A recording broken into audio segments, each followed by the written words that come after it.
最近在山西自驾，我在深山的黄土高坡顶上，发现了一座荒废的古堡。它就建在山顶之上，四周是悬崖陡壁，围墙是用黄土一层层夯实的，又高又厚，还能看出当年的气势。虽然里面的房子早就塌了，但墙基和院落的轮廓还在。从空中看，格局依然清楚。冬日的枯草在墙头随风晃动，让这里显得格外荒凉。风吹过废墟的声音，好像岁月在低声诉说。什么人会在这么偏的地方建起这样一座易守难攻的堡垒？又为什么最后把它荒废在这里，任由风吹雨打？今天就跟着路灯的镜头，一起走进这座荒废的古堡，看看墙上留下的痕迹，猜猜它到底经历了什么。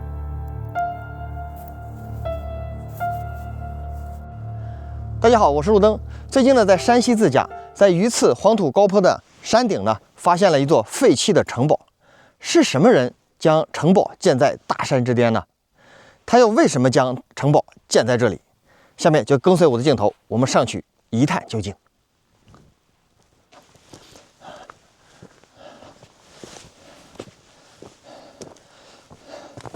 看这儿车是开不上来的，我们只能走了。但是走不了多长时间，很短的一段路。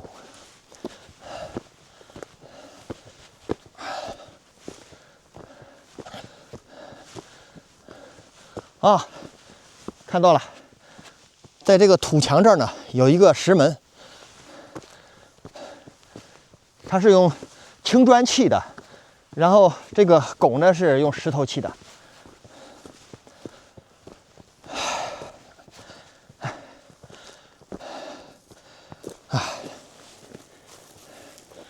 看，这就是一座土山，周边全是土山。上面写的是义和堡先锋加演记夏记，这是先锋年间一个夏天立的义和堡。然后这儿呢有几个字：榆次区登记备案文物宅邸寨址。这是2011年。我们进去看一下。哇，这么黑吗？我没有拿那个灯。下来，打一个手机。我们打着手机走吧。它这儿有一个隧道，这个台阶呢，是这个一小个台阶一小个台阶的，所以这个坡也不会滑。然后这个隧道呢，两侧包括上边是用这个木柱子支撑着。这是一个小陡坡。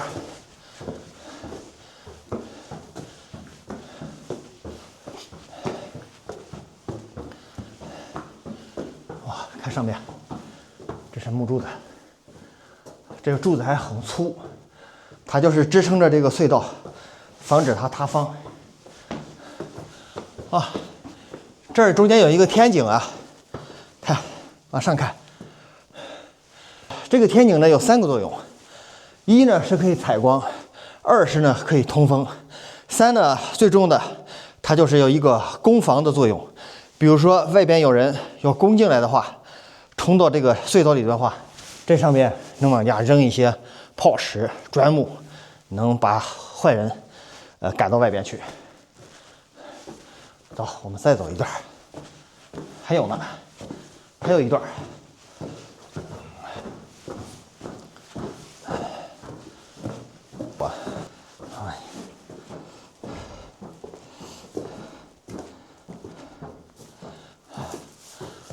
终于出来了。这个隧道呢有100多米吧，这个步道。它也是一个棱形的，这两侧呢也是用青砖砌的。哎呀，这就进来了，哇，真的是别有洞天啊！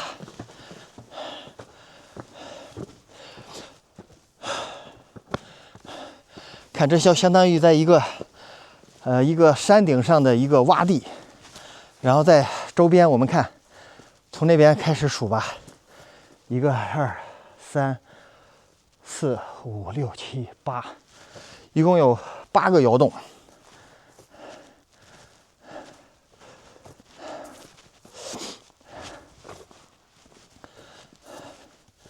走，我们看这个窑洞里边是什么？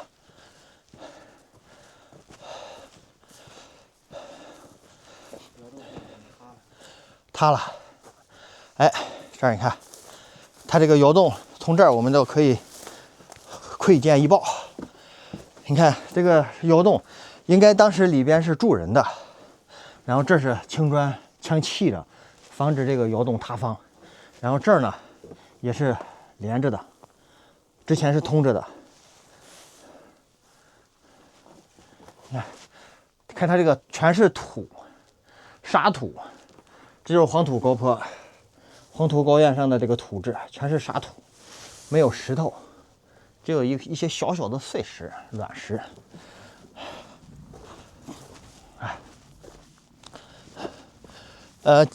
基本上这几个洞子里边的规制是一样的，它这个造型是一样。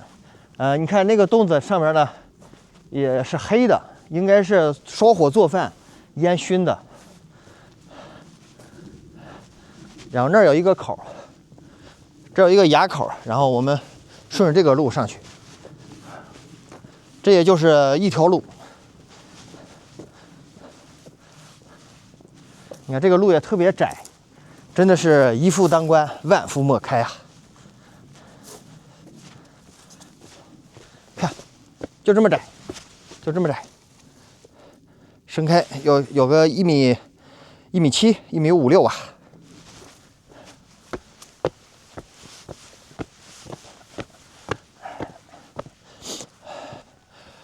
这又是一个平台，这就是刚才我们看到的那个天井。喂，哎喂，看到了吧？如果有敌人在外边攻进来的话，这儿直接可以扔石头。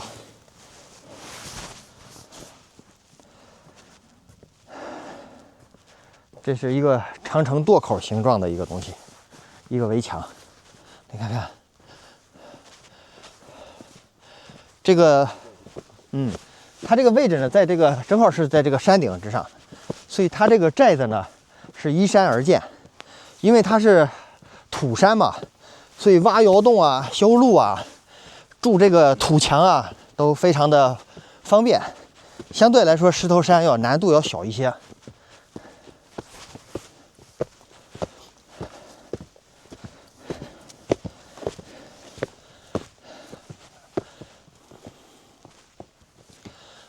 哎，这就是它的一个门，也很小。这有槽，你看，这有槽，这应该看出来当时这是安的门的，安着门的。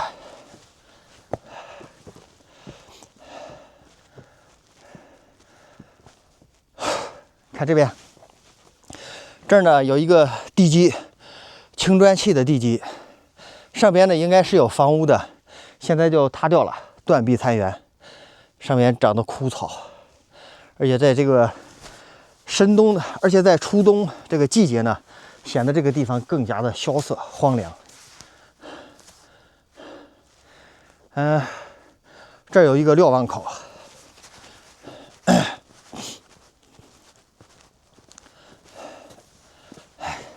看这有个瞭望口。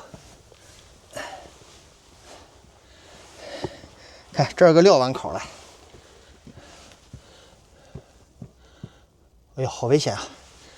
下面就是万丈深渊。这深也可以，我这只是开了个洞。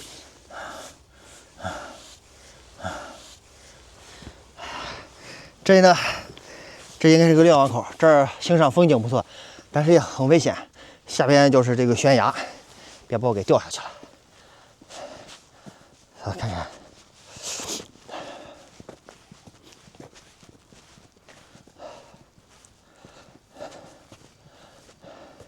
哎呀，这儿还有遗弃的帽子啊！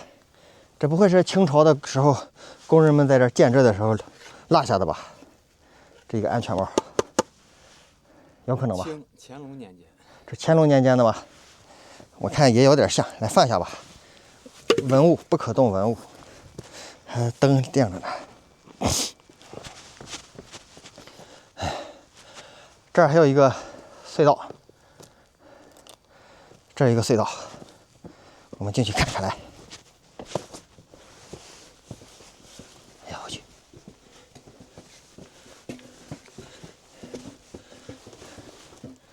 看看啊。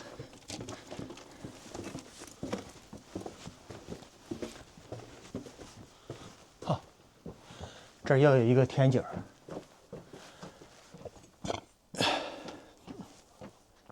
你看，它每一个隧道的中间都有一个天井。看看这里边，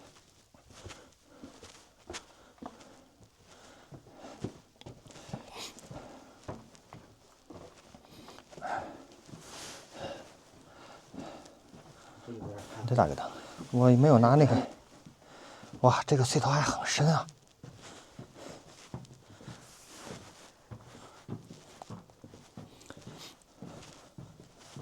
哇，仿佛若有光。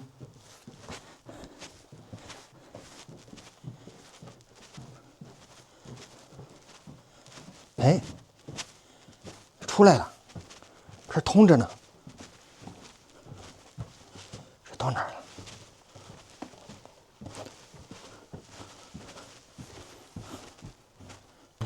哎呀，这有光啊！这有个出口。哎。要转到我们刚才那个位置了，那个天井的那个位置，你看，转下来了。所以它这个不走那个路的话，在这儿隧道也能上去。哎，我们还翻上去吧，还翻上去，它是通着的，还挺有意思啊。他们这建的四通八达。这个感觉也是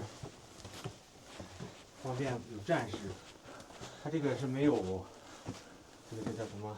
就是防滑的那个呢，啊，运货干嘛的也方便。对，这就是为了防止打仗啊什么的，他们便于逃跑，便于作战，机动灵活的作战。我以为这儿到另一个地方了，没想到又到我们之前那个地方了。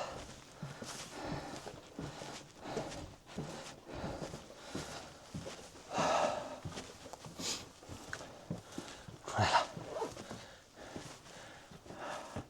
全是土坯。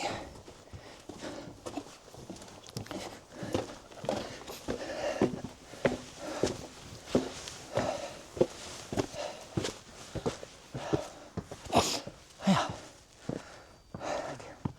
哎呀，挺累。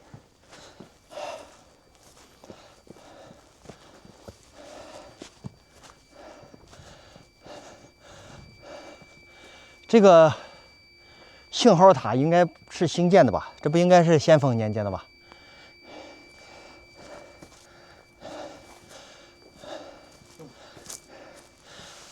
你看那个城墙，那个城堡的土墙呢是上一层的，但是我们现在还没有找到那个如何上去的路。在我们过来的时候，经过一个村子呢，那个村子叫宅底村，在它西北30米的这个高坡上呢，就是这个山顶。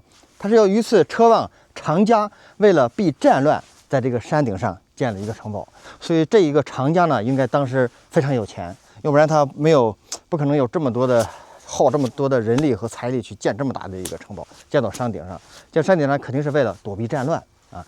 它这儿呢，占地面积达到了26000多平方米，建于清朝的先锋年间，然后分为上寨和下寨，立体那个围墙呢也非常的雄伟。防御工事呢非常的完备，然后寨门很小，刚才我们看了，就真的是一夫当关，万夫莫开的感觉。然后有暗道通到下寨，下寨里边那几个土窑就是家丁啊，那些人住的土窑，那是他们生活的地方。然后上寨呢就是主寨，就地取材，用这个土夯实的土墙。然后其中呢有8个院落，到现在呢都非常的清晰可见，院落保存的比较好，但是院落上面的房子呢已经荡然无存了。窑洞呢现在呢也大部分的也已经摧毁了，可见它当时的规模也非常的大。然后设施呢也非常的完备，人也应该是不少。寨子里面还有井，它这个井呢不知道是地下会出泉水呢，还是这个井是为了储备这个下雨的水供大家喝。所以这个寨子呢有许多的谜团需要我们去破解，所以我们现在再去看看，去找一下通往上寨的路，能不能找到，然后我们到上寨看看有没有新的发现。这儿有一个窑洞，哎，这儿有个窑洞，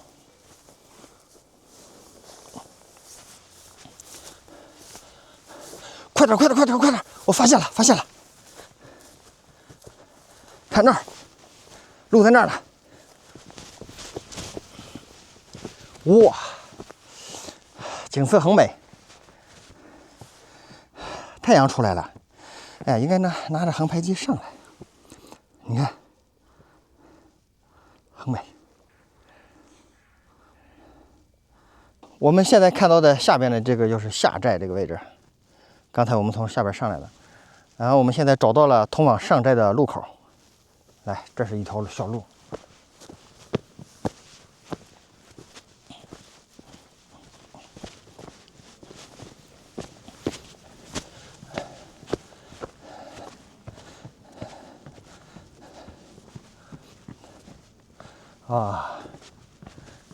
这就是上寨的门口。你看这个门口也特别小，它这还有一个影背墙，啊，这也很小。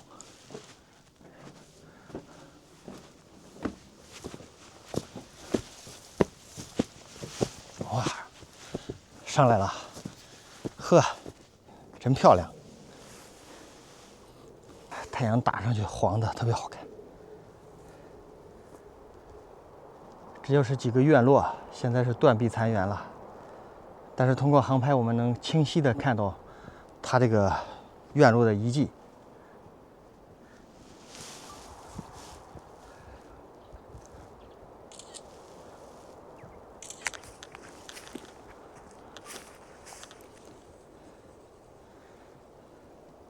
只有站在这儿呢，你才能感觉到这个寨子其实还是非常大的。虽然这上边的房屋呢已经不复存在了，但是它的城墙呢还是保存的非常的完好。这个寨子呢高是大约有6米，宽是2.5米。据说呢当年为了修筑这个呢，一共花了有10多万两纹银，10多万两银子建的这座寨子，所以耗资巨大。他们也是为了躲避匪患，然后选了这么一个地方，所以居高临下，易守难攻。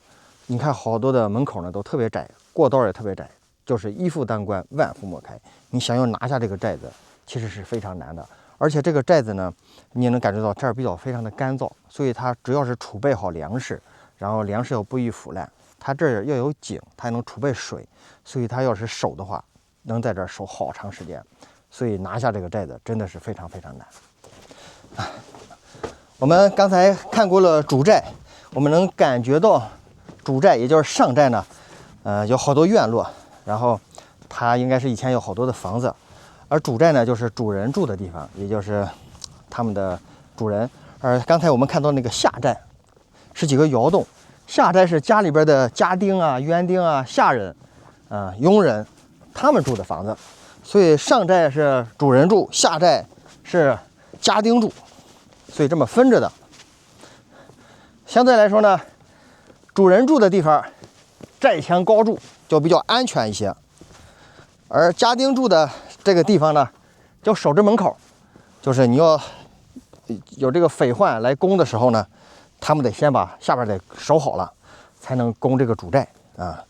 所以这就是一个这样的一个心智完备的一个废弃的古寨。当然了，经过时代变迁，这些人呢已经迁徙到了下边的村子，或者是去了其他的地方，所以这个地方因为无人看守，就已经废弃了。而且它因为是土质的结构，所以经过这个风吹日晒，然后它风化也非常的严重，所以上面我们看主寨里边的院落呢，房屋呢已经灰飞烟灭了，只留下了方基。我们通过航拍看的也非常的清晰，而下寨的窑洞呢也已经坍塌了。当然我们这个进来的路呢还通着呢，所以现在呢许多人慕名而来，就是来这儿采风，或者是来探秘啊，因为这儿也不收门票啊，所以就成了一个野的景点。当然，这也给寨底村人呢，留下了一个历史文化的一个地方，这也是他们一个回首他们祖先祖辈创业的一个回忆吧。所以喜欢来户外探险的朋友们呢，可以导航寨底村来这里来采风来探秘。今天就为大家分享到这里吧，感谢订阅路灯旅行，下期更精彩。